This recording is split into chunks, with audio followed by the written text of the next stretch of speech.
ভোর হতে যায়, লণ্ঠনের আলো নিয়ে পাঁচিলের ধারে গেছে, কোথায় কি দড়ি ঝুলিয়ে রেখেছে দেখবে বলে। যখন লণ্ঠনের আলো নিয়ে পাঁচিলের কাছে গেল, চিন্তামণি আর তার সখী বাবারে মারে বলে একেবারে ভয়ে পালিয়ে এলো ওইখান থেকে। থরথর করে কাঁপছে, এইটা তোমার দড়ি? তোমায়রা কি ছিল জানো? ওই পাঁচিল থেকে একটা অজগর সাপ ঝুলছিল। অজগর সাপ, অজগর সাপের মুখটা ছিল এই পারে গর্তের মধ্যে, আর লেজটা পিছনের দিকে ছিল।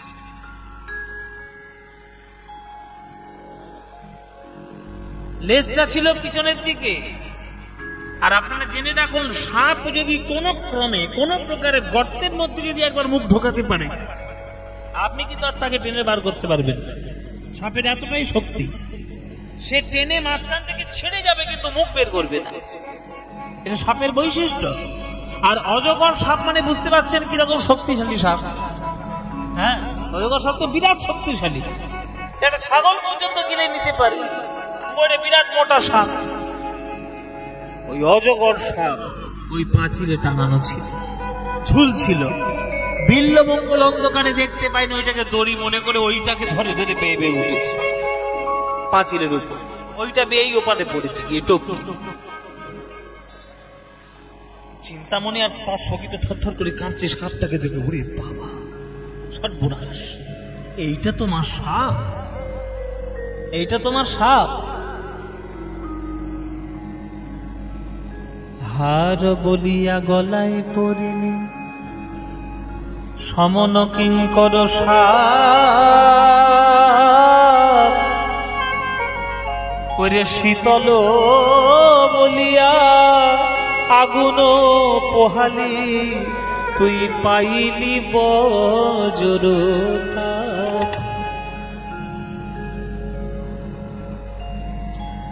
চিন্তামণি বলছে, ঠাকুর, তোমার দড়ির অবস্থা যদি এইটা হয়, সাপটাকেই যদি তুমি দড়ি বলে মনে করো,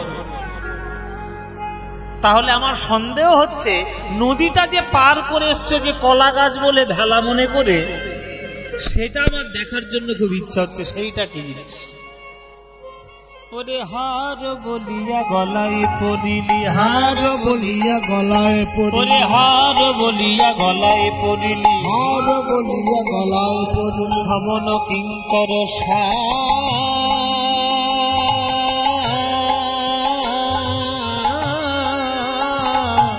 হার বলিয়া গলায় পড়িলি, সমন কিঙ্কর।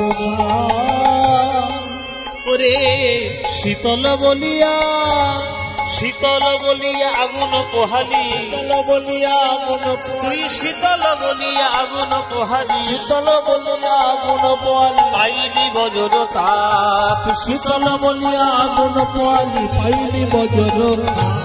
সংসার ভজিলি গোরা না ভজিয়া, সংসার ভজিলি গোরা না তুই সংসারে ভজিলি গোরা না ভজিয়া, সংসার ভজিলি গোরা না ভজিয়া। না শুনিলি মোর কথা, একুল অকুল, একুল অকুল দুকুল খোয়ালি, একুল অকুল দুকুল তুই একুল অকুল দুকুল খোয়ালি, একুল অকুল দুকুল করে খাইলি লোচন মাথা, খাইলি লোচন মা। তুই চোখের মাথা খেলি নাকি, চোখের মাথা খেলি, তোর দেখে শুনে ভ্রম গেল না, চোখের মাথা খেলি নাকি, দেখে শুনে ভ্রম গেল না, চোখের মাথা খেলি, তুই দেখে শুনে ভ্রম গেল না।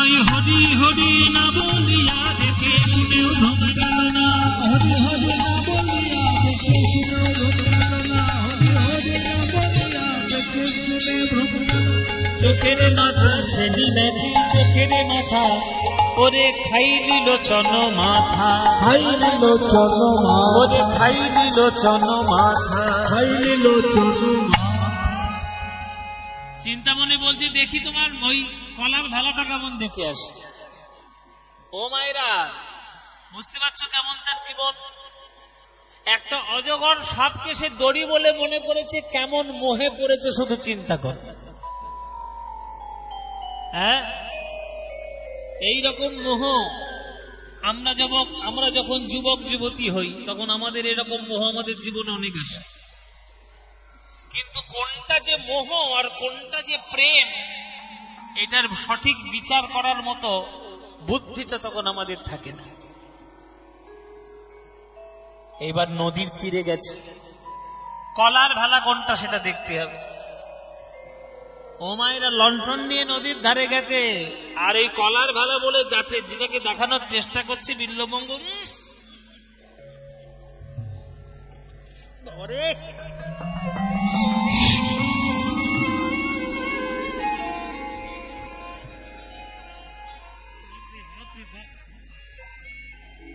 মায়েরা দুর্গন্ধের জ্বালায় সেখানে দাঁড়ানো যাচ্ছে না এক মিনিট, সেটাকেই কলার ভেলা বলে ভেসে তাকে বুকে জড়িয়ে ধরে নিয়ে এসছে। সেটা কি জানো? সেটা হচ্ছে একটা মরা, পচা গলা মরা। নদীর টানে, নদীর জলের টানে কোথা থেকে একটা মরা শ্মশান থেকে ভেসে আসছে। পুড়ছিল, আত পোড়া মরা, মরা দেহটা আত পোড়া, মানে পুড়ছিল কোন শ্মশানে, আর বৃষ্টি হয়েছে বলে নদীর টানে ভেসে এসছে। ওই আত পড়া পচা গলা মৃতদেহ সেটাই ভেসে আসছিল, আর সেটাকেই জড়িয়ে ধরে বিল্লমঙ্গল ভাবলো ওটাই হচ্ছে তার কলার ভেলা। এমন মোহের টানে সে পড়ে আছে যে দুর্গন্ধটাও তার নাকের মধ্যে গেল না, হয়তো গেছিল, সে খেয়ালই করেনি, গুরুত্ব দেয়।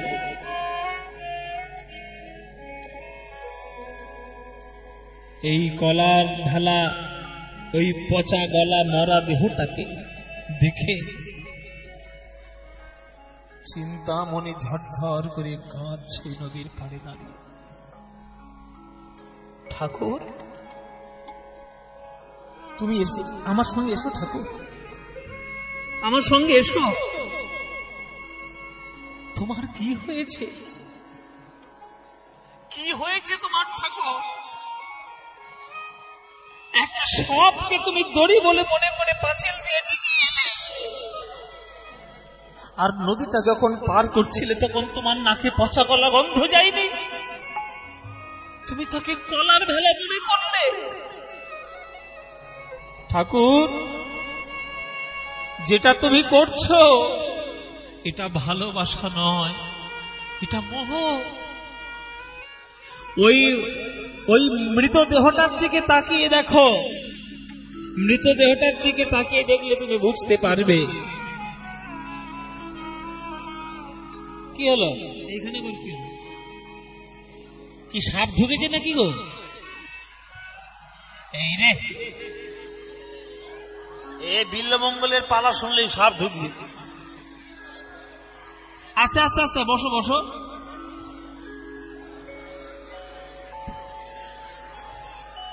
আস্তে আস্তে বসো বসো বসো। হ্যাঁ গো, সাপ ঢুকেছে ওইখানে, তোমরা এখানে দাঁড়াচ্ছ কেন? ও ব্যাং, কিছু নয়, তাই উঠে পড়লে কেন হুড় করে এরকম করে? সাপ? ও সাপই এসছে। আচ্ছা আচ্ছা, ঠিক আছে, ও পালিয়ে যাবে, কোনো চিন্তা নেই। তোমরাও কীর্তন শুনতে এসছো, ও শুনতে এসছে। বসো বসো। চিন্তামণি বিল্লমঙ্গলকে বলছি, ঠাকুর ওই মরা দেহটার দিকে তাকিয়ে দেখো, আধ পোড়া মরা, ওটাই হচ্ছে একটা নারীর শরীরের মরা, ওটা একটা নারী দেহ। ওই নারী দেহটা তুমি বুকে জড়িয়ে ধরে নদী পার করেছো, পচা গলা গন্ধ তার বুকে, তোমার নাকের মধ্যে যায়নি। ঠাকুর যেটা করছে এটা ভালোবাসা নয়। দেখ রে নয়ন নয়ন মেলি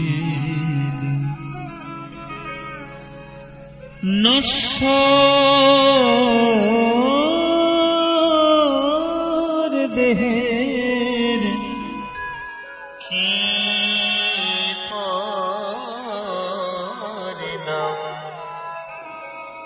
দেখ রে নয়ন নয়ন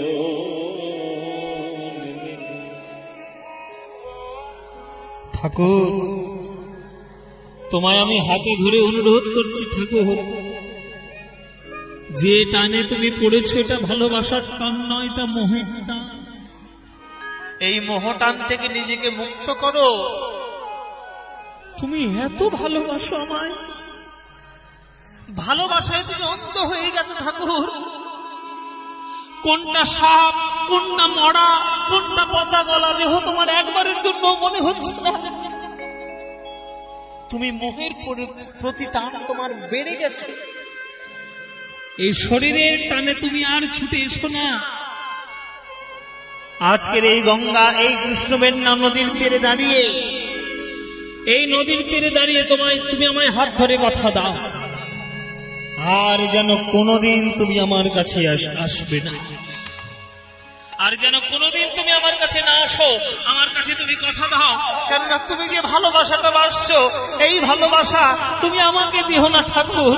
তোমার কাছে আমি হাত জোড় করে অনুরোধ করি, তোমার এই পবিত্র ভালোবাসা আমার প্রতি একটা সাধারণ দেহের প্রতি না দিয়ে, যদি তুমি বিশ্বব্রহ্মাণ্ডের নায়ক ভগবান কৃষ্ণের প্রতি যদি এই ভালোবাসা করতে পারতে, তাহলে তোমার এই ভালোবাসা সার্থক।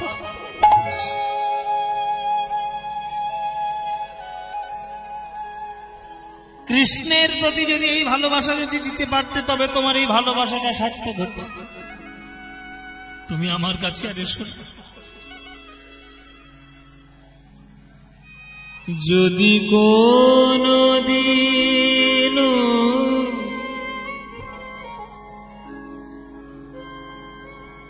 ভগবান হচ্ছে এই হৃদয়ের মধ্যে বাসস্থান, ভগবানের বাসস্থান হৃদয়ের মধ্যে, আমরা হৃদয়ের মধ্যে যদি ভগবানের জায়গা না দিয়ে অন্য কারোর জায়গা দিয়ে দিই, তাহলে ভগবানের প্রতি আমাদের অকৃতজ্ঞতা প্রকাশ করা হবে। যদি কোনদিন তোমারি আসনে আর কাহারে বসাই যতনে, চিরদিবসের হে রাজা আমার, ফিরিয়া যেও না কভু,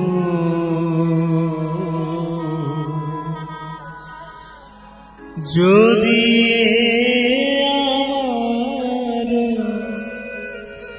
হৃদয় দুয়ার বন্ধ রহে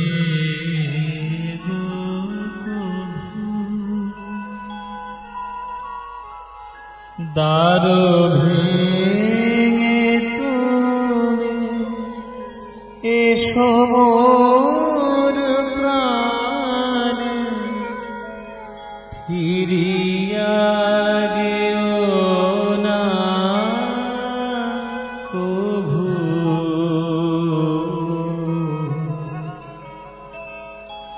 যদি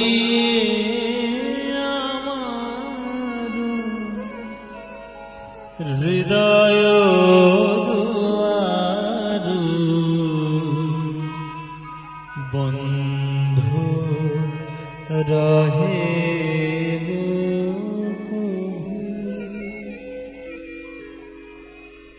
আস্তে আস্তে কথা হচ্ছে, এত কেন, এত কথা কেন, আস্তে। বিল্লবঙ্গলের হাত ধরে চিন্তামণি প্রতিজ্ঞা করিয়ে নিলেন যে আর তুমি কোনোদিন আমার কাছে আসবে না। তুমি আমাকে অত্যন্ত বেশি ভালোবেসে ফেলেছো, কিন্তু আমার মতো পতিতাকে ভালো না বেসে, আমার মতো বাইজিকে ভালো না বেসে, তোমার এই পবিত্র ভালোবাসা যদি তুমি ভগবানকে ভালোবাসতে, আজকের তোমার এই ভালোবাসা সার্থকত প্রভু। ঠাকুর তোমার তাই দু হাত ধরে বলে তুমি আমার কাছে এসো, কেননা তুমি আমার কাছে যত আসবে তত তুমি বন্ধনে জড়িয়ে যাবে, আর তত বেশি বন্ধনে জড়িয়ে যাবে তুমি ভগবানের থেকে তত দূরে সরে যাবে। আরে শোনা, বলো তুমি আমার হাত ধরে প্রতিজ্ঞা করো, বলো তুমি আমার কাছে আসবে না কোনোদিন, বলো। চিন্তা চিন্তা আমি যে তোমায় বড্ড বেশি ভালোবাসি, চিন্তা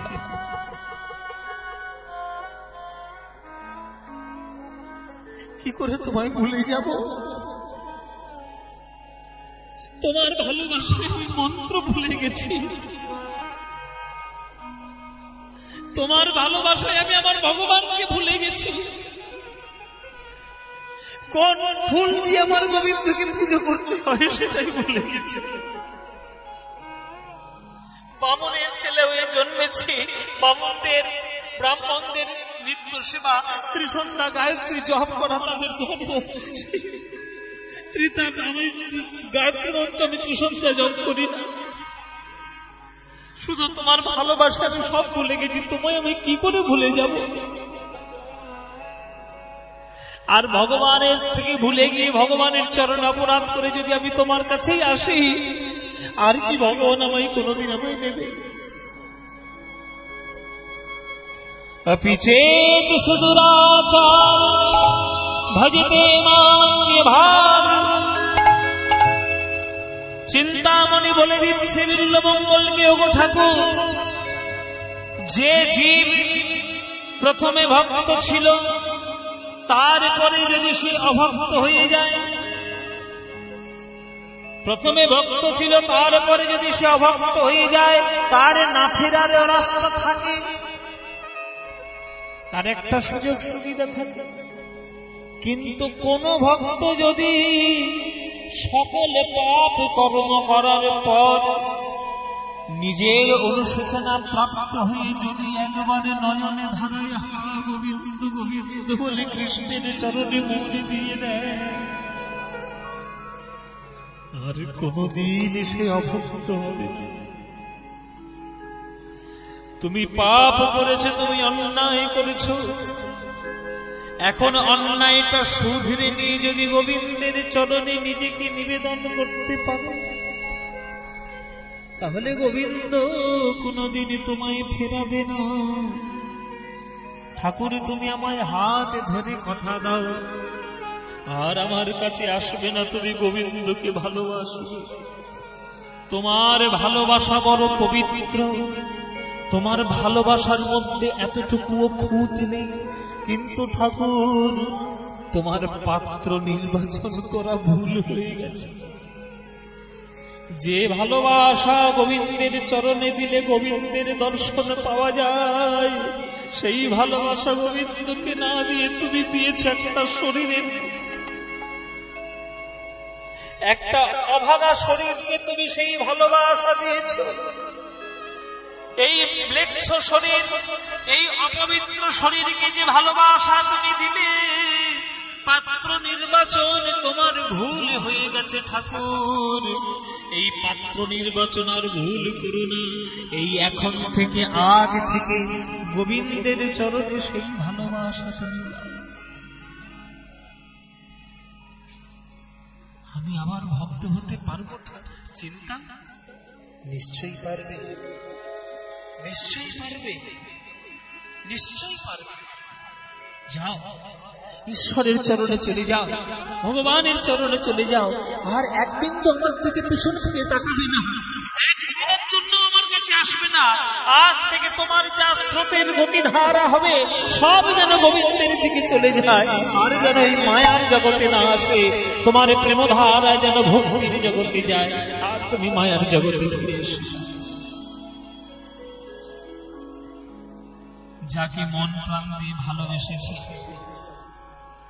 যাকে মন প্রাণ দিয়ে ভালোবেসেছি, তার কাছে আজকের তিরস্কার প্রাপ্ত হলো বিল্লমঙ্গল। জীবনের দ্বিতীয় বড় আঘাত পেল হৃদয়ের মধ্যে।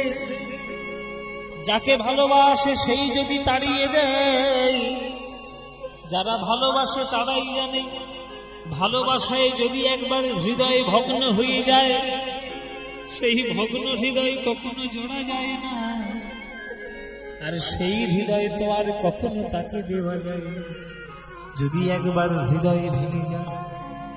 তাই চিন্তামণির তিরস্কারে বিল্বমঙ্গলের সকল ভালোবাসা, সকল ভক্তির স্রোত, সকল প্রেমের স্রোত চলল গোবিন্দের দিকে।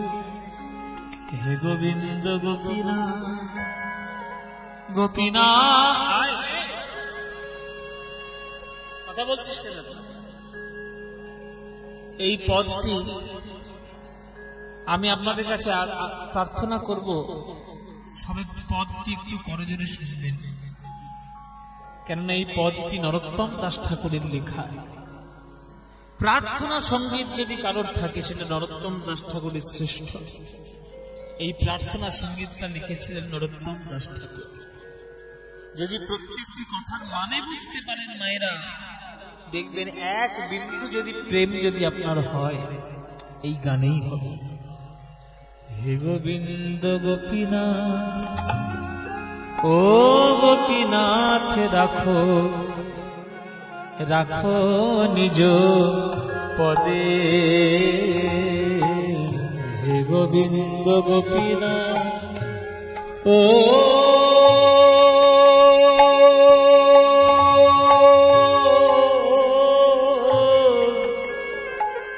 গোপীনাথ রাখো রাখো রাখো নিজ পদে।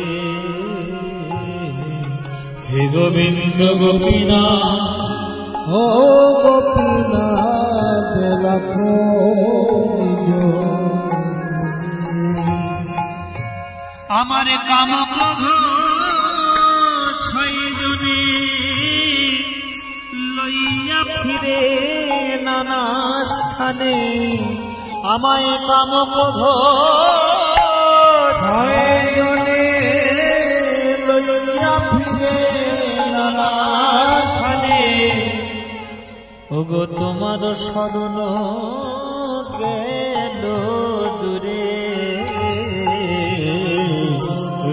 গোবিন্দ গোপীনাথ, ও গোপীনাথ রাখো রাখো নিজ পদে। আমি হইয়া মায়ার দাস, আমি করি নানা অভিলাষ। তোমার শরণ গেল দূরে। ওগো আমি কপট বৈষ্ণব বেশে অর্থ লাভ এই আসে। আমি কপট বৈষ্ণব বেশে অর্থ আমি ভ্রমিয়া বেড়াই দারে দারে। হে আমি ভ্রমিয়া বেড়াই দারে দারে। গোবিন্দ গোপীনাথ, ও গোপীনাথ রাখো রাখো নিজ পদে। গোবিন্দ গোপীনাথ, গোপীনাথ রাখো নিজ পদে। এবার তুমি যদি কৃপা করি এই অধমের কেশ ধরি টানিয়া তুলহ ব্রজ ধামে। টানিয়া তুলহ ব্রজ ধামে। ওগো তবে সে দেখিয়ে ভালো, নইলে পরানো গেল। কহিতেছে দাস নরোত্তমে রে, কহিতেছে দাস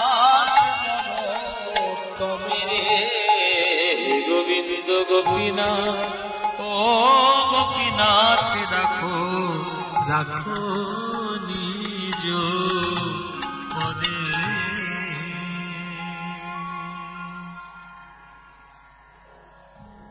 প্রেমিকার কাছে তিরস্কৃত হয়ে বিল্বমঙ্গলের ভাব ভক্তি সকল কিছু চলল গোবিন্দের চরণের প্রতি। গৃহত্যাগ করে দিল, ভগবানকে খোঁজার জন্য বেরিয়ে পড়ল বিল্বমঙ্গল। আর সে ঘরের দিকে কখনো ফিরেও তাকালো না, ফিরেও গেল। ও মায়েরা, অনেকদিন পর হাঁটতে হাঁটতে কৃষ্ণ নাম গাইতে গাইতে চলে এলো। মনটাকে খুব চেষ্টা করছে গোবিন্দের পদে নিবিষ্ট করার জন্য, কিন্তু যারা গান বাজনা করে, যারা রসিক শ্রোতা হয়, যারা সাহিত্য বোদ্ধা, তাদের মধ্যে রসবোধ না থাকলে তো আর সাহিত্য করা যাবে না। খুব মন প্রাণ দিয়ে বিল্বমঙ্গল চেষ্টা করছে নিজেকে সাধু প্রমাণিত করা, কিন্তু মায়া তার খেলা ছাড়বে কেন? মায়া তার খেল দেখাতে ছাড়বে কেন? ও মায়েরা, একটা নদীর তীরে গিয়ে বসে বসে গোবিন্দের নাম জপ করছে বিল্বমঙ্গল। আর সেই নদীর ঘাটে স্নান করছিল একটা সুন্দরী রমণী। মনের মধ্যে তো সৌন্দর্যের প্রতি একটা আকর্ষণ রয়েছে, তাই সেই সৌন্দর্যের প্রতি আবার মন গেল বিল্বমঙ্গলের। ওই রমণীটা স্নান করে কাঁখে কলসি নিয়ে জল নিয়ে বাড়িতে যাচ্ছে। বিল্বমঙ্গলের চোখ চলে গেল আবার সেই রমণীর দিকে। সৌন্দর্যে আকৃষ্ট হয়ে আবার তার পিছু নিল। এবার সেই রমণীটা দেখলো যে আমি তো স্নান করছিলাম, ওই বাবাজিটা বসেছিল নদীর পাড়ে, বাবা হঠাৎ করে আমার আবার ধাওয়া করলো কেন, পিছন পিছনে আসছে কেন? স্নান করে গায়ে কাপড়টা জড়িয়ে তাড়াতাড়ি কলসিটা কাঁখে করে নিয়ে ঘরের দিকে চলতে শুরু করলো। বাবা কি জানি কি হয়। ও মায়েরা, যখন সেই মেয়েটাও চলতে শুরু করলো, তার পিছন ধরে ধরে বিল্বমঙ্গল চলতে শুরু করলো। সে মেয়েটাও যত জোরে জোরে হাঁটে, বিল্বমঙ্গল তত জোরে জোরে হাঁটে। মানে এক কথায় ধাওয়া করেছে মেয়েটা, রমণীটাকে ধাওয়া করেছে। তাড়াতাড়ি সেই রমণীটা ঘরের মধ্যে এসে ঘরের মধ্যে ঢুকে অমনি সদর দরজায় অমনি খিল দিয়ে দিল। আর সদর দরজার বাইরে বিল্বমঙ্গল দাঁড়িয়েই রইল। বিল্বমঙ্গল দাঁড়িয়েই রইল। ও মায়েরা, দাঁড়িয়ে যখন আছে, দাঁড়িয়েই আছে, কেউ দরজা খোলে না, সে মেয়েটা ঘরে ঢুকে গেছে।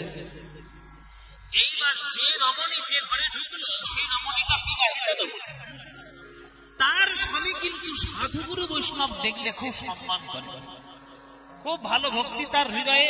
সাধুগুরু দেখলে, বৈষ্ণব দেখলে প্রণাম করে, তাকে দান দেয়, খুব ভালো সম্মান করে। এবার সেই লোকটা কোন একটা কাজে যাবে বলে বাইরে বেরোবে বলে দরজাটা খুলেছে। দরজা যেই খুলেছে, দেখছে যে সামনে একটা বাবাজি, সামনে বাবাজি সাধু দাঁড়িয়ে রয়েছে। দরজা খুলতে সাধু, ও দিদি, আরে তাড়াতাড়ি দেখলে এসো। দরজা খুলতেই আমার সকালবেলা সাধু দর্শন হয়ে গেল। কত ভালো ভাগ্য আমার, বাড়িতে যদি সাধুর পদার্পণ হয় বাড়ির মঙ্গল হয়। সাধু বাবা, সাধু বাবা, আপনি কোত্থেকে আসছেন সাধু বাবা? বিল্বমঙ্গল বলছে আমি অনেক দূর থেকে আসছি। আসুন আসুন, আরে আপনি আমার ঘরে আসুন, আপনার পদধূলিতে আমার বাড়িটা ধন্য, আমার বাড়িটা ধন্য, আমার গৃহটা ধন্য। তাড়াতাড়ি যে যত্ন করে আদর করে বিল্বমঙ্গলকে ঘরের মধ্যে দাবাই দিয়ে এসে বসল। এবার গিন্নিকে ডাকছে। গিন্নি, ও গিন্নি, আরে তাড়াতাড়ি সেবা করবে, সাধু এসছে আমার বাড়িতে, তাড়াতাড়ি এসো। ঘরের মধ্যে থেকে কাপড় পরিবর্তন করে সেই মেয়েটা বাড়িতে এসছে। এসে দেখে চমকে উঠে চলে সর্বস্ব, এই তো সেই লোক, এই তো সেই সাধুটা যে নদীর পার থেকে আমাকে ধাওয়া করেছে। না, এ তো ভালো লক্ষণ না, আমার স্বামীকে বলতে হবে। স্বামী, কি হলো এখানে এসো? আরে আমি যাবো, তুমি আমার কাছে একটু শোনো, আগে শোনো কি হয়েছে। এই সাধুটা তো কিছু নয়, একটা ভণ্ড লোক, আমি নদীতে স্নান করছিলাম, আমাকে দেখে পিছন ধরে ধাওয়া করে করে এখানে এসেছে। আমাকে দেখে তুমি ঘরের মধ্যে জায়গা দিয়েছো কেন? সে কি বলছে, এত সুন্দর দেখতে এই সাধু মানুষ বৈষ্ণব বেশভূষা ধারণ করে তুমি কি খারাপ বলছো? তুমি কি করে বুঝলে ভণ্ড? আরে ভণ্ড যদি না হবে আমার পিছন পিছন আসে, আমি কখন এসেছি বলো তো? আমি তো কখন ঢুকে গেছি ঘরের মধ্যে, দরজার বাইরে তখন থেকে দাঁড়িয়েই ছিল। ও আমার মনে হয় কিছু গন্ডগোল একটা আছে, স্বামী ওকে তুমি জায়গা দিও না, ঘরের মধ্যে জায়গা দিও।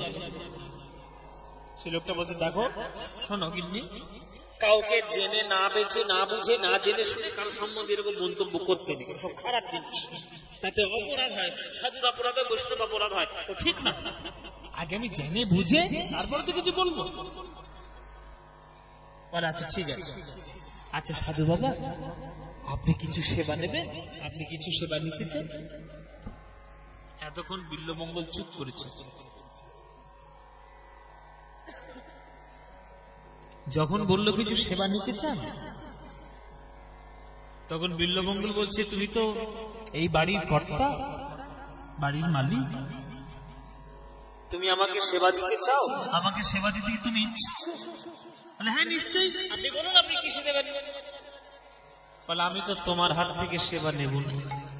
তাহলে কার হাত থেকে সেবা নেব? আমি তোমার স্ত্রীর হাত থেকে সেবা নিতে চাই। স্ত্রীর হাত থেকে? আচ্ছা ঠিক আছে। ও গিন্নি, তোমার হাতে তো সেবা নেবে বলছি, বললাম না, বললো ওটা ভণ্ড লোক, আমার হাত থেকে সেবা নেবে, বুঝেছো কি মা কি ফাঁসাতে ফেলেছো তুমি আমার? আচ্ছা ঠিক আছে ঠিক আছে, তুমি অত চিন্তা করো না, অত চিন্তা করো না, আমি আছি। উনি যেমন যেমন বলছেন তুমি তেমন তেমন করে যাও। যদি কোনো অসংলগ্ন আচরণ দেখো আমাকে একবার জোর করে ডাকবে, ব্যাস। তারপরে সাধুর ভণ্ডামি আমি ঘুচিয়ে দিই, ছেড়ে ধরবে। ও তো আমায় চেনে না। আমি সাধুকে সম্মান যেমন করতে শিখেছি, আমি সাধুকে আবার যদি সে ভণ্ড হয় তার অপরাধ যোগ্য শাস্তি তাকে দেব। উনি কেমন করে সেবা নিতে চাইছে, তুমি তো সেবাটা দেখে। সেই মেয়েটা এসে বলছে, বলুন সাধু বাবা আপনি কেমন ভাবে কি সেবা নেবেন? বলে ওইভাবে সেবা নেবেন, তুমি ভালো করে সেজে গুজে আমার কাছে এসো, আমি তারপরে বলবো আমি তোমার কাছ থেকে কি সেবা নিতে চাই। সেই রমণীটা ভালো করে সাজা গোজা করে এসে ঘরের মধ্যে এলো। ঘরের মধ্যে গিয়ে বসালেন বিল্লমঙ্গলকে ঘরের মধ্যে বসিয়ে বলুন সাধু বাবা আপনি কি সেবা নেবেন? বলে সেবা তো আমি নেব, আমার পাশে এসে একটু বসো। পাশেই বসলেন। মনে মনে বলছি এই সাধু নাকি ভণ্ড, দেখিয়ে দেব, আজকে দেখা যাক কেমন আচরণ হয়। মায়েরা পাশে বসেছে। তোমার নাম কি? আগে আমার নাম হচ্ছে অহল্যা। ভালো করে শুনুন, আস্তে কথা বলবেন না। এইটাই হচ্ছে বিল্লমঙ্গল চিন্তামণির সব থেকে টার্নিং পয়েন্ট, সব থেকে গুরুত্বপূর্ণ জায়গা। একটা মানুষের জীবনে কেমন পরিবর্তন হয়, এইটাই তার জায়গা। বলছে তোমার নাম কি? বলে আমার নাম অহল্যা। তোমার নাম অহল্যা? বলে হ্যাঁ। আচ্ছা তোমার নাম তো অহল্যা, অহল্যার মানে জানো? অহল্যা নামের মানে জানো? দেখুন সাধু বাবা মানেটা নেই আমি জানি না, তবে অহল্যা নামের একটা উপাখ্যান আমি শুনেছি যে ত্রেতা যুগে রামায়ণে অহল্যা বলে একটা মেয়ে ছিল। গৌতম ঋষি রূপ ধরে ইন্দ্র তাকে ছলনা করতে এসেছিল, তো ওই গৌতম ঋষি তাকে অভিশাপ দিয়েছিল, আর ওই অহল্যাকে একটা সাপ দিয়ে পাথর করে দিয়েছিল। রামচন্দ্রের চরণ স্পর্শে তার উদ্ধার হয়েছিল। এই গল্পটা আমার শোনা আছে, এই গল্পটা আমি জানি, তবে আমার নামের মানে আমি জানি না। আপনি জানেন আমার নামের মানে? বলে হ্যাঁ। আমি তোমার নামের বলছি শোনো। তোমার নাম হচ্ছে অহল্যা। অহল্যা, হল্যা মানে হচ্ছে কোনো বিরূপ বা খারাপ। তোমার মধ্যে এতটুকুও কোনো খারাপ ভগবান তৈরি করেনি, তাই তোমার নাম অহল্যা। তোমার রূপও যেমন, তোমার গুণও তেমন, তোমার নামও তেমন অহল্যা। তোমার যেমন সুন্দর দেখতে তেমন তুমি গুণবতী নারী, তাই ভগবান তোমায় ঠিক নাম রেখেছে, তোমার নাম অহল্যা। হ্যাঁ, নাম রূপ গুণে তুমি একেবারে সার্থক করেছে তোমার নামটা, ওই জন্যই তোমার নাম অহল্যা। সাধু বাবা, আপনি কি সেবা নেবেন তাই বলুন তো? আপনি কি সেবা নেবেন? আমার নামের প্রতি আপনি ছেড়ে দেন, আপনি কি সেবা নেবেন বলবেন? শোনো, আমি তো হ্যাঁ এবার সেবার কথাই আসি। কি সেবা নিতে চাই? আচ্ছা, আমি তোমাকে যেটা চাইবো তোমার কাছে, তুমি আমাকে সেটা দেবে? বলে আমার যদি সেটা সাধ্যের মধ্যে থাকে নিশ্চয়ই দেব, অসাধ্য কিছু চাইলে তো আমি দিতে পারবো না। বলে না না, এমন কিছু জিনিস চাইবো না যেটা তোমার সাধ্যের বাইরে। এইবার বিল্বমঙ্গল তার কাছে দুটো হাত পাতলেন, আস্তে আস্তে বিল্বমঙ্গল তার কাছে দুটো হাত পাতলেন। মা, আমি তোমার কাছে একটা জিনিস চাই, আমাকে দাও। কি দেব? তোমার ওই মাথার ঘন কালো চুল, কি সুন্দর খোপা তুমি বেঁধেছ, খোপাটা আটকে রেখেছো দুটো রূপোর কাঠি দিয়ে। ওই রূপোর কাঠি দুটো তুমি আমায় দিতে পারবে? ওই রূপোর কাঠি দুটোই আমি কেবলমাত্র তোমার কাছে চাই। অহল্যা হাত ছেড়ে বাঁচলো। যাক বাবা, অতি অল্প সন্তুষ্ট হয়েছে সাধু বাবা। আসলে রূপোটার প্রয়োজন ছিল, বিক্রি টিক্রি করে কিছুদিন খাবার দাবার সন্ধান করতে পারবে, এই জন্য। রূপোর কাঁটা বলে, ওই রূপোর কাঁটা আমার দিলেই আমার মনের বাসনা পূর্ণ হবে। রূপোর কাঁটাটা মাথার খোপা থেকে খুলে বিল্বমঙ্গলের হাতে দিল। মায়েরা, বিল্বমঙ্গল সেই দুটো রূপোর কাঁটা নিয়ে হাতে করে দেখছে, আর অহল্যাকে বলছে, অহল্যা জানো এই রূপোর কাঁটা দিয়ে আমি কি করতে চাই? তোমারই মতো একটা রূপময়ী নারী, তার প্রেমে আমি পড়েছিলাম, শরীরের আকর্ষণে দেহের মোহের মধ্যে পড়ে গেছিলাম। তোমার তো শুধু মাত্র সুন্দর রূপ, তার যেমন সুন্দর রূপ ছিল, সে তেমন ভালো গানও গাইতো, গুণও তার ছিল। আমি তোকে অত্যন্ত ভালোবাসতাম জানো। তার ভালোবাসার মোহের মধ্যে পড়ে গিয়ে আমার বাবার শ্রাদ্ধ কার্যের কথা আমার মনে ছিল না। একটা মরা দেহকে গলার ঢালা বলে মনে করে আমি তাকে নিয়ে চলে এসেছি নদীর পার থেকে ওই পার থেকে এই পারে। একটা অজগর সাপকে দড়ি বলে মনে করে তার ভালোবাসার মোহে আমি পাঁচিল ডিঙিয়ে তার কাছে গেছিলাম। সে আমায় তিরস্কার করলো, সে আমায় তিরস্কার করলো যে আমার ভালোবাসা নাকি সঠিক পাত্রে পড়েনি। আমার ভালোবাসাটা যদি আমি গোবিন্দের প্রতি দিতে পারতাম, আমার ভালোবাসা সার্থক হতো। তার তিরস্কারে আমি বহু কষ্টে মনটাকে বুঝিয়ে সুঝিয়ে গোবিন্দের চরণে আমি নিয়ে যাওয়ার চেষ্টা করেছি। কিন্তু আজ নদীর ঘাটে তোমার স্নান করতে দেখে আমার এই চোখ আবার তোমার প্রতি আমার আকৃষ্ট করে দিল। তাই এতদিন পরে বুঝতে পারলাম, শত্রু আমি সঙ্গে নিয়ে নিয়েই ঘুরছি। এই সম্পূর্ণ মায়ার প্রতি আকর্ষণ, এই সম্পূর্ণ মায়ের প্রতি আকর্ষণ আমার একটা ইন্দ্রিয় আমায় সবসময় করাচ্ছে, সেটা আমার এই চোখ। আমার চোখকে আমি কোনো মতে সামলাতে পারছি না। তাই তোমার এই রূপোর কাঁটা দিয়ে এই শত্রুকে আমি চিরকালের মতো নাশ করব। তাই নাশ করার জন্য এই রূপোর কাঁটা আমি তোমার কাছে ভিক্ষা চাইলাম। এই বলতে বলতে বিল্বমঙ্গল সেই অহল্যার সামনে সেই দুটো রূপোর কাঁটা নিয়ে বিল্বমঙ্গল বিধিল তার দুই নয়নে, রুধির ধারায় বয়ে যাচ্ছে সেই অহল্যার বিছানার সমস্ত কাপড় যৌবন। ওই আছাড়ে খেয়ে পড়ল চিন্তামণির নাম নিয়ে অহল্যা বিল্লমঙ্গলের চরণ ধরে ধরল সাধু বাবা। প্রভু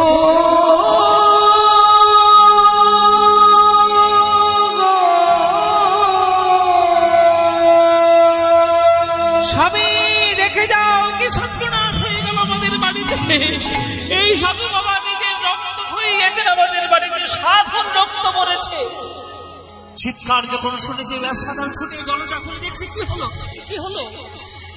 দেখছে দুটোর উপর কাঁটা চোখের মধ্যে ঢুকে রয়েছে। বিল্লমঙ্গলের চোখের মধ্যে ঢুকানো রয়েছে দুপুর কাঁটা। সঙ্গে সঙ্গে সেই কাঁটা দুটো বার করে দিয়ে সেই ব্যবসাদার চরণ ধরিয়ে ওদের উপর আশ্রয় কাঁদতে কাঁদতে বলছে, সাধু বাবা আপনি কি করলেন, কি সর্বনাশ করলেন আপনি আমার ঘরে। আপনার চোখ দুটো নিজেকে নষ্ট করলেন, আর আমার বাড়িতে সাধুর রক্ত পড়লো। সাধুর রক্ত, আমাদের বংশ নির্বংশ হয়ে যাবে, আমাদের বংশের সর্বনাশ ঘটবে। কেন করলেন আপনি? বিল্লমঙ্গল বলছি, ঠাকুর দেখো ভক্ত, এমন বলো না। যে রক্তপাত তোমার ঘরে হয়েছে সেটা সাধুর ভালো রক্ত নয়, সেটা সাধুর বদ রক্ত। শরীর থেকে বদ রক্ত যত বেরিয়ে যেতে পারে ততই মঙ্গল। আর তোমার বংশ নির্বংশ হওয়ার কোনো ভয় নেই। আমার ভক্তি যদি এক বিন্দু মাত্র গোবিন্দের চরণে থেকে থাকে, আমি তোমায় আশীর্বাদ করলাম, তোমার সংসার সোনার সংসার হয়ে উঠবে। কিন্তু আজ আমি তোমার গৃহ থেকে আমার চিরশত্রুকে বিদায় করেছি। আমার চিরশত্রু হলো আমার এই দুই নয়ন। চিরশত্রুকে যখন বিদায় করলাম, আর আমার কেউ বাধা দিতে পারবে না, আর আমার পথের কেউ বাধা দিতে পারবে না। এইবার যদি নয়ন আমি মেলে দেখতেই হয়, এই নয়ন দিয়ে একমাত্র আমি গোবিন্দকেই দেখবো, আর কাউকে আমি দেখতে চাই না। তাই মায়ার নয়ন, জাগতিক নয়ন পরিত্যাগ করলাম। যদি গোবিন্দের কৃপায় আমার জ্ঞান নয়ন উন্মিলিত হয়, তবেই সেই জ্ঞান নয়ন দিয়ে গোবিন্দকে আমি দেখব।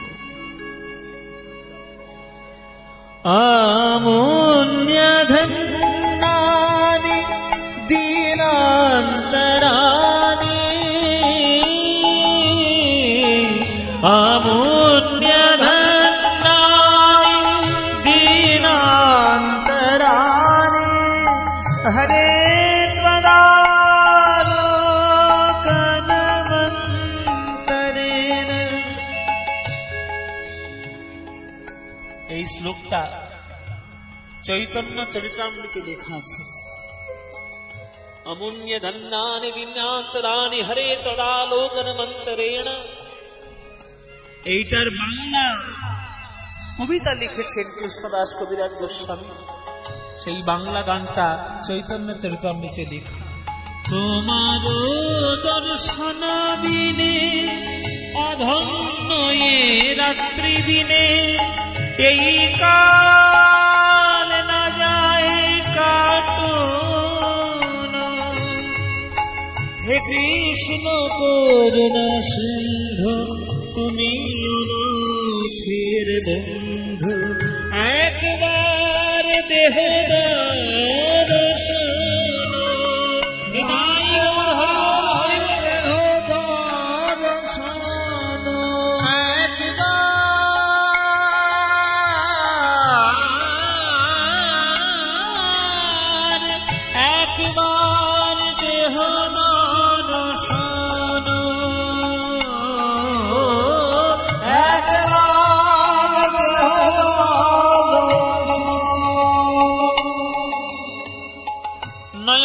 চিরকালের মতো বিদায় দিল বিল্লমঙ্গল।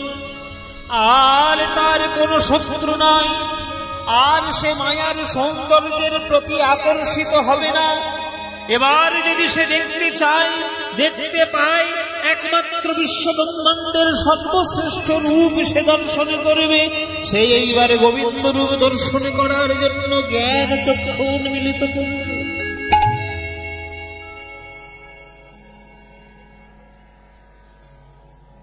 এইরকম ভক্ত কোথায় পাবেন গো মায়েরা?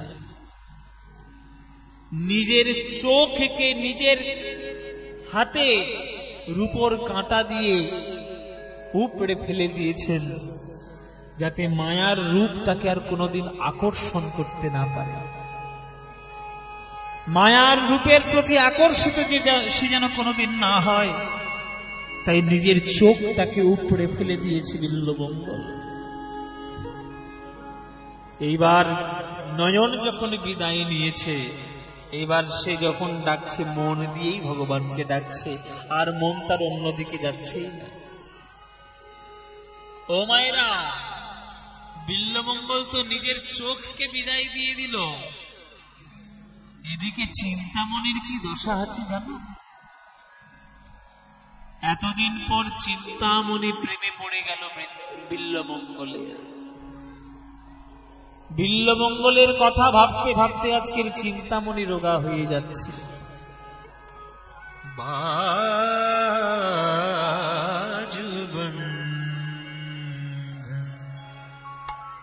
খুলে খুলে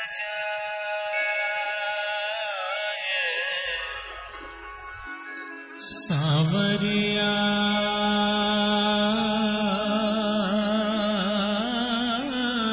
ने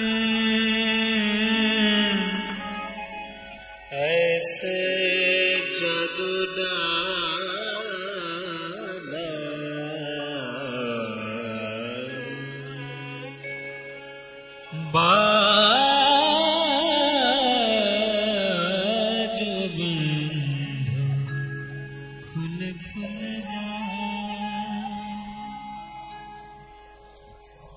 চিন্তামণির আর গান বাজনা কিছুই হয় না, আর গান বাজনায় তার মন নাই।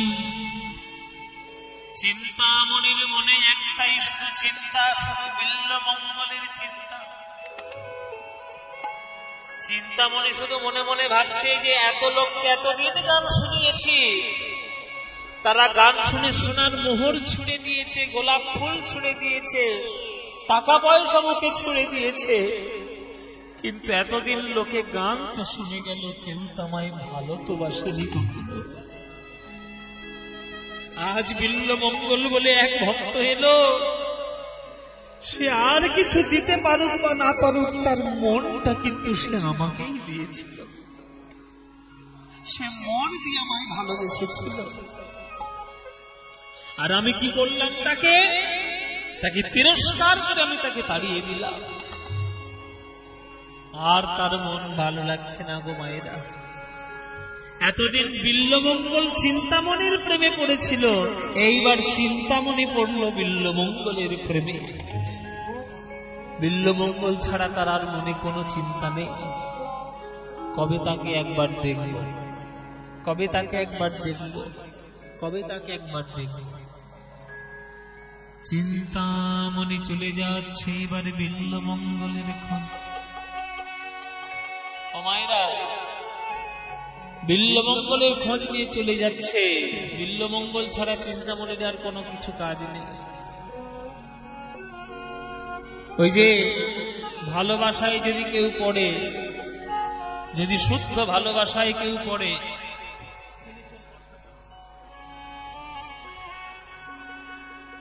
হ্যাঁ, ভালোবাসায় যদি কেউ পড়ে, তাহলে কি তার সে থাকবে? বিল্বমঙ্গল ভালোবেসেছিল চিন্তামণিকে। চিন্তামণি মনে মনে ভাবছে, এতদিন তো সবাই আমার গান শুনলো, বাহবা দিল, সোনার মোহর ছুঁড়ে দিল, মন তো কেউ দিল না। তাই বিল্বমঙ্গল তার প্রেমে চিন্তামণি এবার গান গাইছে। সুরে ও বাণীর মালা দিয়ে তুমি আমারে ছুঁইয়াছিলে, সুরে ও বাণীর মালা দিয়ে তুমি আমারে ছুঁইয়াছিলে,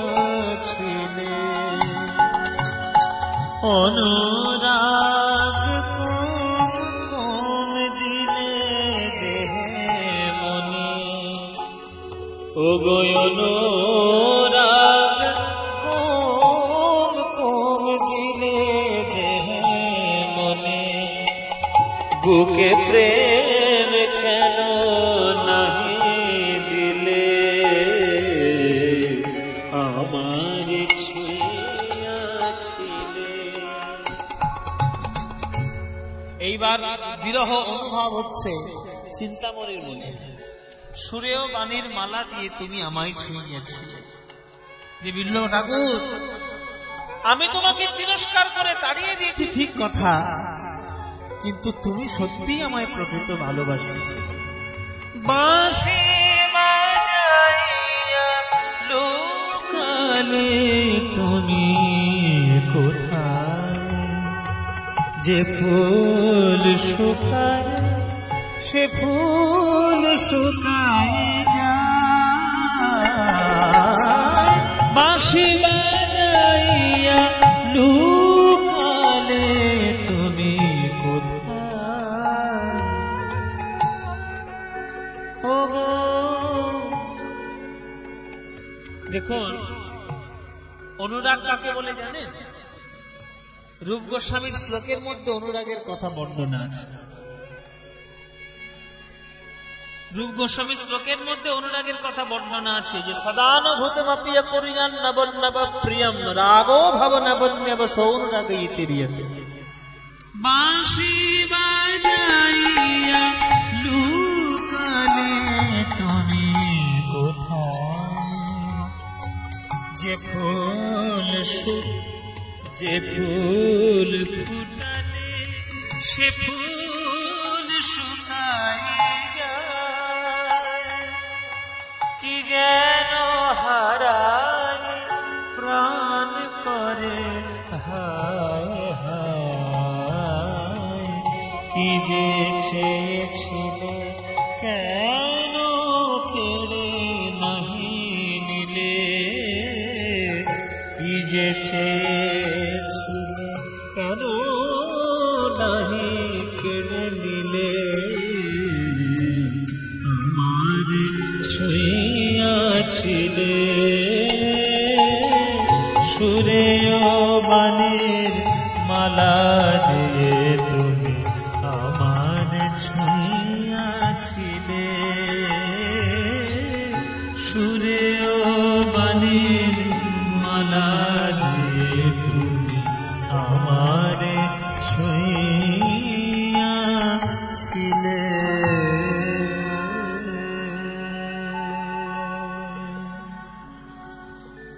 চিন্তামণির মনের মধ্যে কেবলমাত্র বিল্বমঙ্গলের চিন্তা, আর তার নাচ গানে ভালো লাগে না। কেউ তার সোনার মোহর ছড়ি দেয়, তার ভালো লাগে না। কেউ তাকে গোলাপ ফুল উপহার দেয়, তার ভালো লাগে না। এইবার শুধু সে মন প্রাণ দিয়ে বিল্বমঙ্গলের প্রেমে পড়েছে। এদিকে বিল্বমঙ্গল কি করছে? শুধু হাঁটতে হাঁটতে গোবিন্দ নাম নিয়ে চলে যাচ্ছে। মনে তার একটাই বাসনা, যদি কৃপা করে গোবিন্দ যদি কোনদিন তাকে দর্শন দেয়, সেই দিন তার জীবন ধন্য হবে। হে দেব হে দয়িত। এই গানটি এত সুন্দর, এত প্রিয় আমার এই গানটি। দাসপাহিরা তালে হে দেব হে দয়িত, হে ভুবনৈক বন্ধু, হে কৃষ্ণ হে চাপল, হে করুণৈক সিন্ধু, হে দেব হে দয়িত, হে করুণাসী, হে ভুবনৈক বন্ধু, হে কৃষ্ণ হে চাপল, হে করুণৈক সিন্ধু, হে নাথ হে হে নয়নাভিরাম,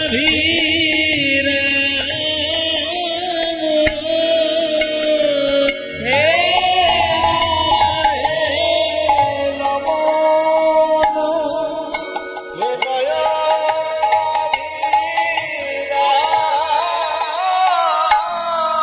একবারে কৃপা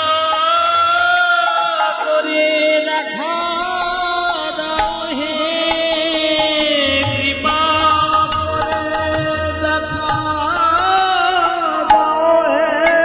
ওগো ওগো আমার জীবন বললাম, ওগো কৃপা করে দেখা দাও, ওগো হে নাথ হে রমণ, হে নয়নাভিরাম,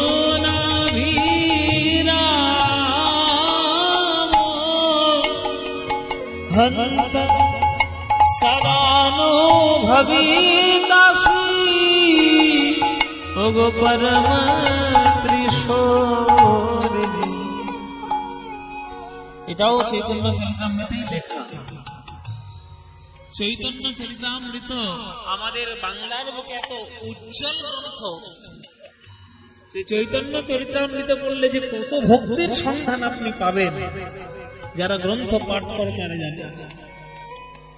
শ্রী চৈতন্য চরিতামৃতে সব শ্লোকগুলো সব লেখা আছে।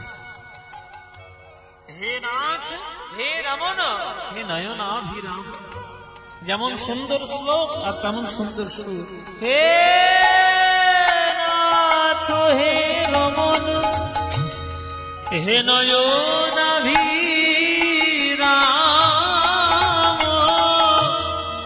অন্ত সদানুভবিতাসি, পরম ত্রিশূলজি।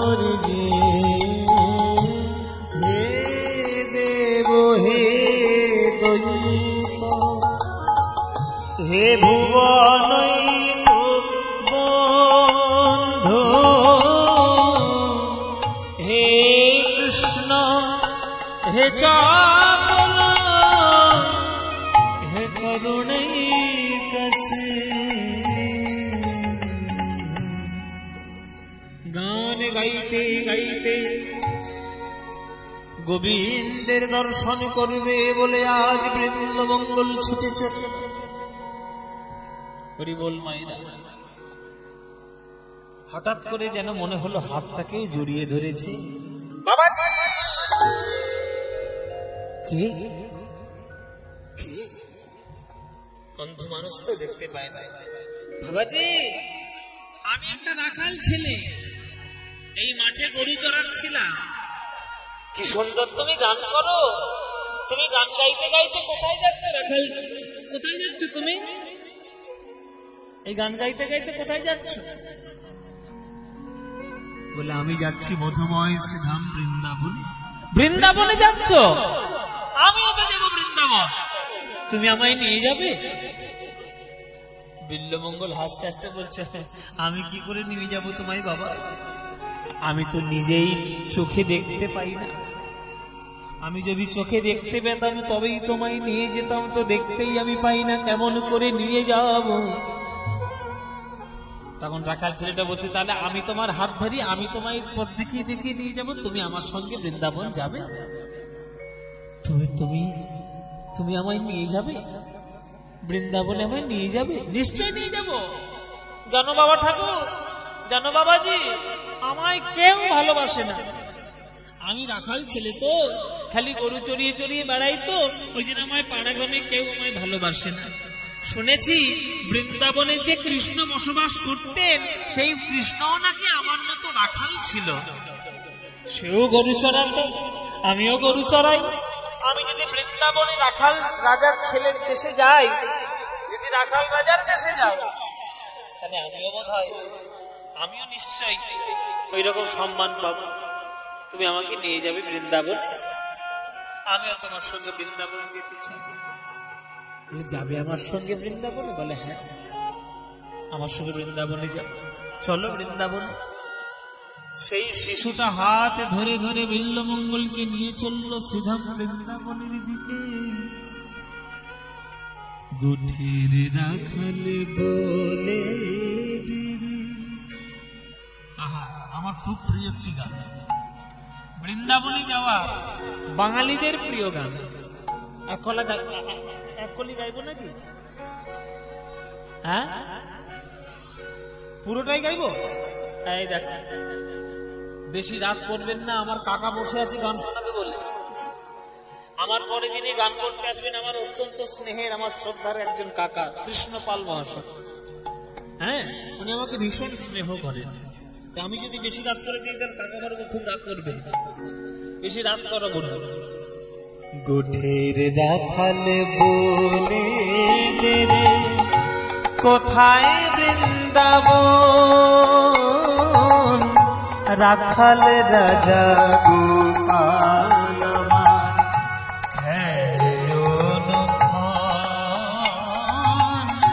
কোথায় বৃন্দাবন,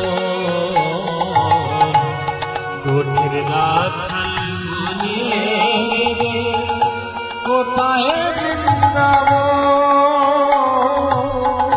রাখাল রাজা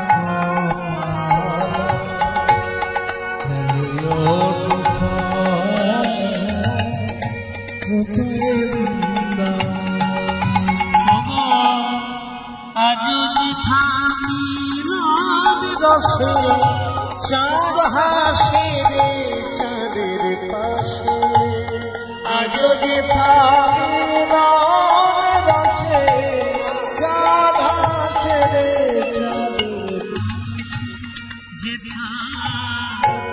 পথের ধুলায় ছড়িয়ে আছে, পথের ধুলায় ছড়িয়ে আছে শ্রীহরি চন্দন,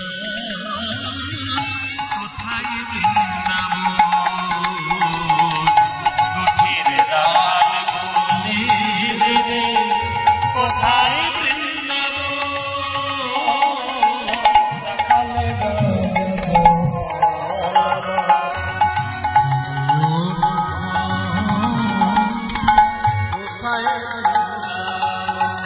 যেথা কৃষ্ণ নামের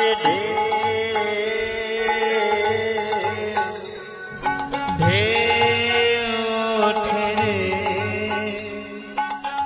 সুনীল যমুনায় কমল বনে আজ কানন নপুর শোনা যায় গো, নপুর শোনা যায়।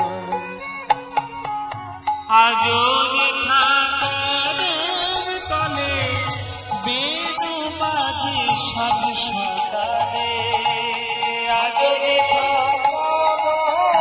তলে বেণু বাজে সাজ সকালে, বাজে রে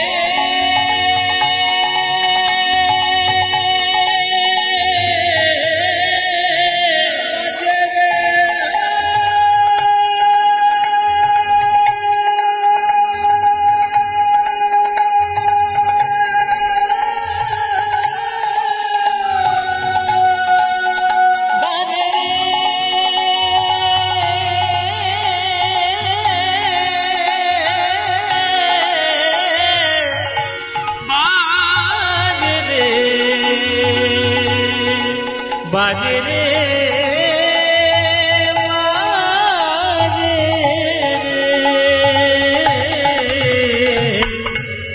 আজ যেথা কদম তলে বেণু বাজে সাজ সকালে, আজ যেথা কদম তলে বেণু বাজে সাজ সকালে, যেথা নিত্য লীলা মগরে ধরে ধরে গা নিত্য লীলা বাবা বাবা গামা গামা গামা গা সরে গা নিত্য লীলা গামনে নিদানে নিদানে নিদানে পদা পদা পদা বাবা বাবা মামা রে বাবা মগরে ধরে গা মগরে সারে গা মগরে সারে গা নিত্য লীলা করে আমার মদন মোহন, কোথায় বৃন্দাবন, গোঠের রাখাল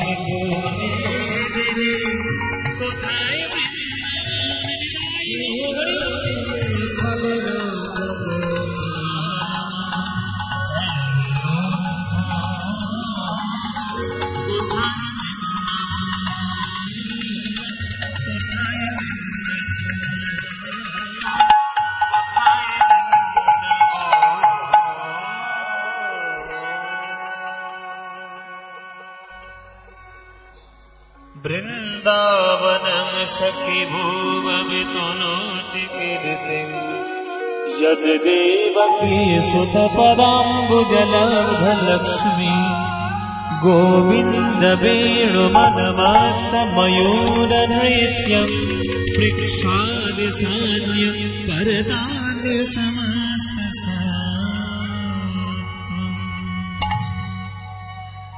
बाबा ठाकुर এই দেখো বৃন্দাবন এসে হাজির হলো। বৃন্দাবনে এসে হাজির হয়েছে বিল্বমঙ্গল। বাবা ঠাকুর তুমি দেখতে পাচ্ছ এই হচ্ছে বৃন্দাবন।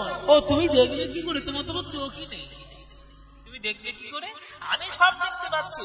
দাঁড়াও দাঁড়াও, আমি তোমাকে বর্ণনা করে করে বলে দিই। আমি সব দেখতে পাচ্ছি, যেগুলো যেগুলো তোমায় বললে তুমি মনে মনে বুঝতে পারবে। এই দেখো বাবা ঠাকুর, এই হলো গিরি গোবর্ধন। এই গিরি গোবর্ধন একবার কৃষ্ণ আঙুলে তুলেছিল, কনিষ্ঠ আঙুলে। এই দেখো বাবা ঠাকুর, এই হচ্ছে কুলুকুলু শব্দে প্রবাহিতা যমুনা। ওই ছোট্ট শিশুটি হাত ধরে ধরে বৃন্দাবনের সমস্ত দর্শনীয় স্থান দর্শন করিয়ে দিচ্ছে। সকল জায়গা দর্শন হয়ে গেল। এইবার বলছে বাবা ঠাকুর, তাহলে এইবার আমি যাই। আমি যখন আমার বৃন্দাবনে চলে এসেছি, তুমি যখন তোমার বৃন্দাবনে চলে এসেছো, এইবারে তুমি তোমার সাধনা ভজন করো। এইবার আমি দেখে নি আমি কোথায় থাকতে পারি। আমি একটা রাখাল ছেলে, দেখি যদি কেউ আমায় আশ্রয় দেয়। এইবারে তুমি আমার হাত ছেড়ে দাও। বিল্বমঙ্গল বলছি, হাত ছেড়ে দেব? আমি তোমায় হাত ছেড়ে দেব? আমি তো তোমার হাত ছাড়বো না। যখন প্রথম স্পর্শ করেছিলে, সেই স্পর্শে আমি বুঝেছিলাম আমার স্পর্শ কে করেছে।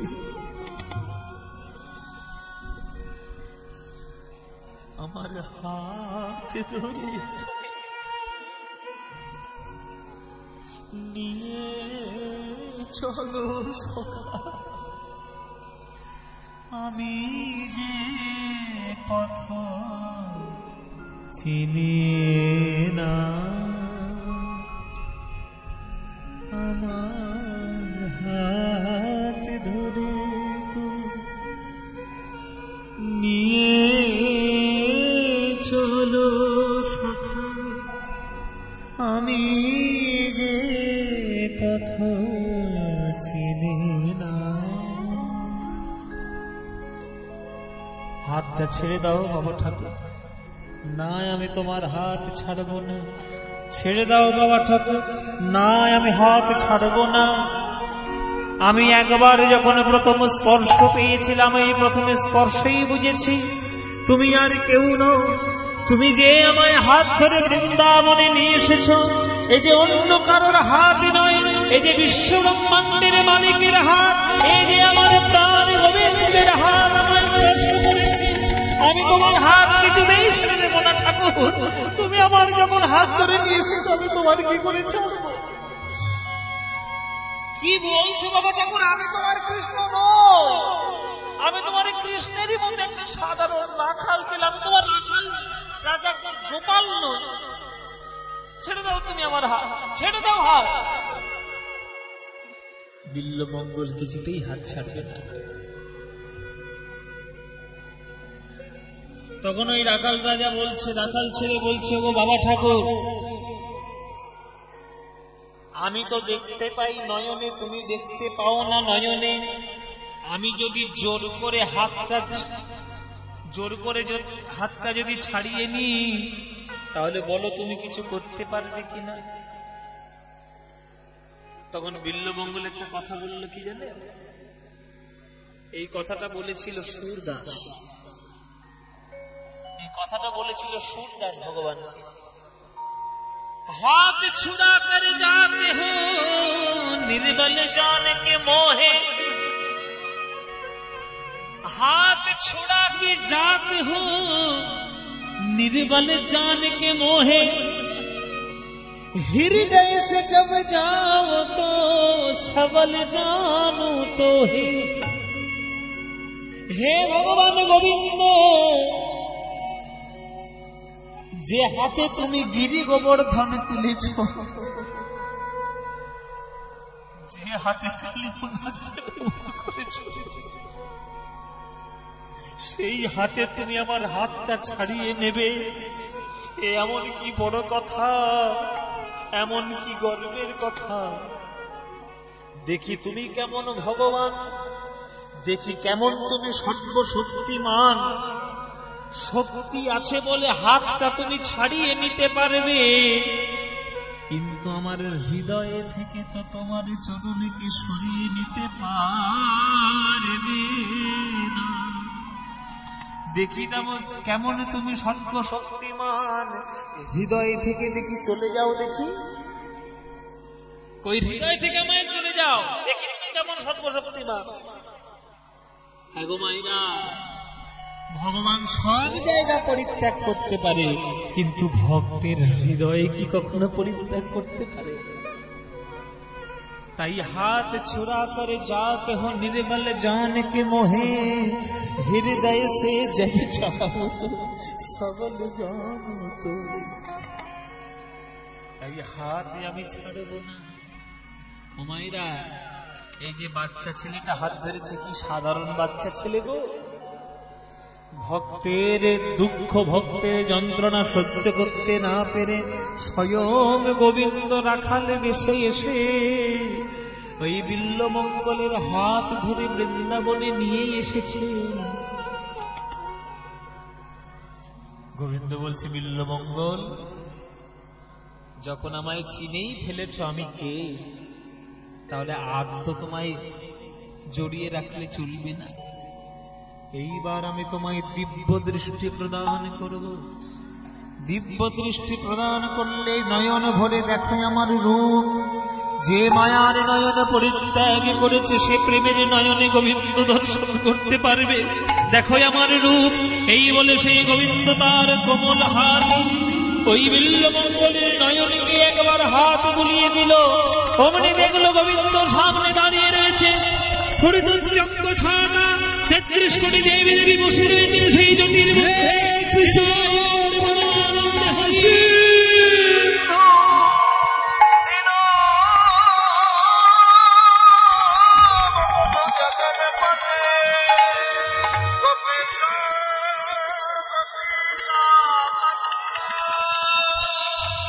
রাধাকান্ত নমস্তুতে, রাধাকান্ত নমস্তুতে।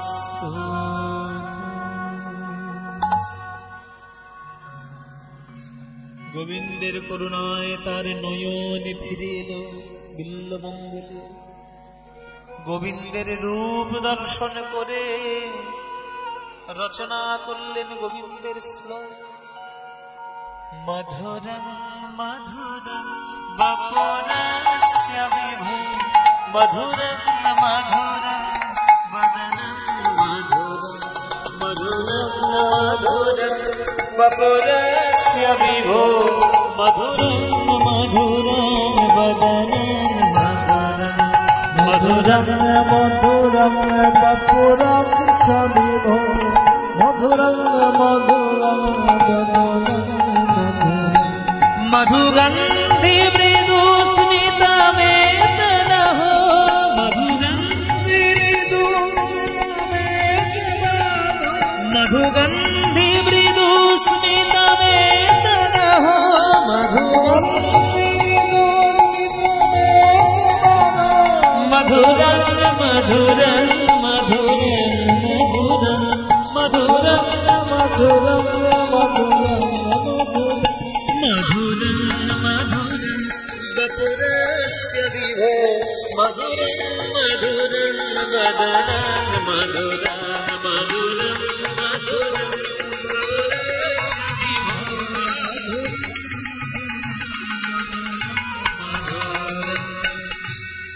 এই শ্লোকটা রচনা করেছিল কৃষ্ণ কর্ণামৃতম গ্রন্থের শ্রেষ্ঠ শ্লোক মধুরং মধুরং বপু। শ্লোকটার মানে একটু জেনে নাও, যেহেতু আমার পরে রাসলীলা হবে তাহলে রূপের একটা কথা শোনা হয়ে যাবে, ছটপটে একটা শ্লোকের মধ্যে রূপ হয়ে যাবে। দেখুন গোবিন্দের রূপ কেমন, গোবিন্দের রূপ কেমন ভালো লাগে, গোবিন্দের দেহটা কেমন জানো, মধুরং মধুরং বপু। বপু মানে দেহ।